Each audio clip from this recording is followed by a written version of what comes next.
Sabina Senčar je 52-letna doktorica medicine. Kandidira s podporo gibanja Resnica. Trenutno dela kot ginekologinja. Za začetek smo jo vprašali, kakšno je njeno mnenje o položaju oseb z izgubo sluha v Sloveniji. Kaj se ji zdi dobra praksa in kje vidi potrebne izboljšave. Mislim, da osebe z izgubo sluha še niti do dan danes nimajo primernega mesta v naši družbi. V zadnjih 3 letih se mi pa zdi, da so imeli še več težav, kakor bi jih imeli sicer. Že itak zgodovinsko se borijo na vse načine, da bi izboljšali svoj položaj. Kultura nekega naroda določa, kako bomo ravnali s svojimi najšibkejšimi populacijami. In morda osebe z okvaro sluha bi pa zares, če že drugega ne zaradi številčnosti, zahtevale posebno mesto v družbi. Kako se po vašem razlikujete od drugih kandidatov in kandidatk, oziroma zakaj naj invalidi volijo vas? Za razliko od drugih kandidatov in kandidatk se jaz celo življenje ukvarjam z ljudmi. Jaz sem zdravnica. V mojo ambulanto hodijo tudi ljudje z motnjami v sluhu. Tako da sem se celo življenje morala njim prilagajati. In tudi doma moram priznati, da če se že niso rodili z motnjami sluha, je pa cela družina moja precej z leti dobila takšne ali drugačne, višje ali manjše stopnje okvar sluha.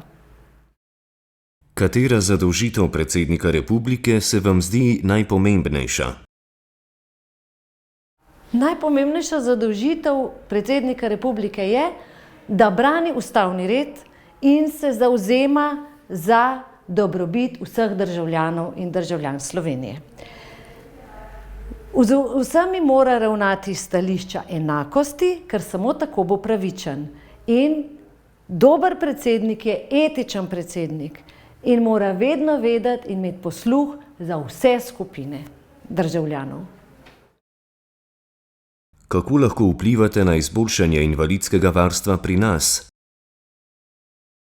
Kateri so tisti pomembni ukrepi, ki naši državi še manjkajo? Morda poznate kakšen dober primer oziroma dobro prakso iz tujine? Zdaj, neposreden vpliv, predsednik neposrednega vpliva nima. Na to ima vpliv zakonodajna in izvršilna oblast.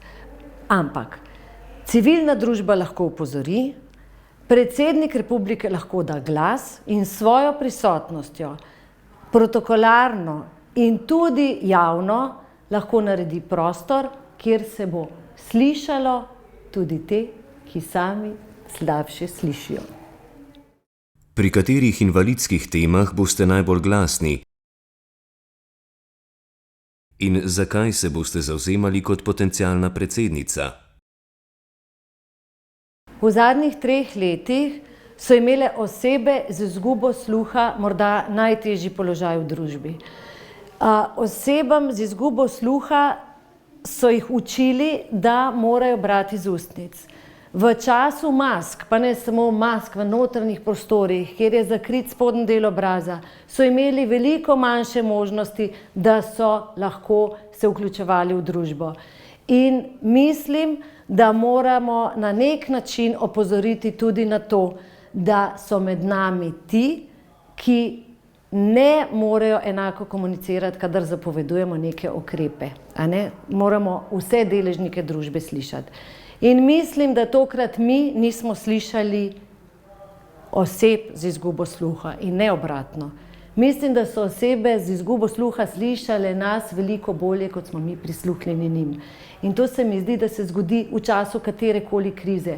V času katerekoli krize smo bili mi veliko bolj gluhi za težave teh z izgubo sluha kot obratno.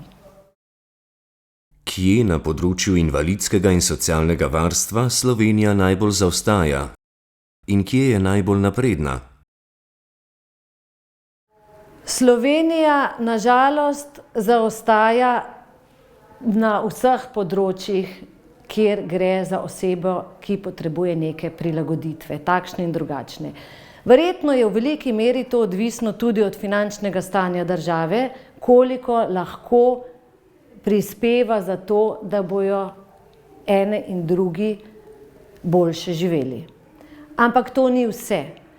Mi bi samo, če bi se pogovarjali o teh stvarih, samo s pogovarjanjem, samo z opozarjanjem na to problematiko, bi naredili veliko lepši prostor v družbi, kjer bi se slišali.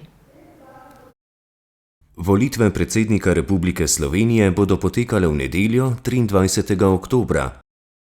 Predčasno pa lahko volite od 18. do 20. oktobra.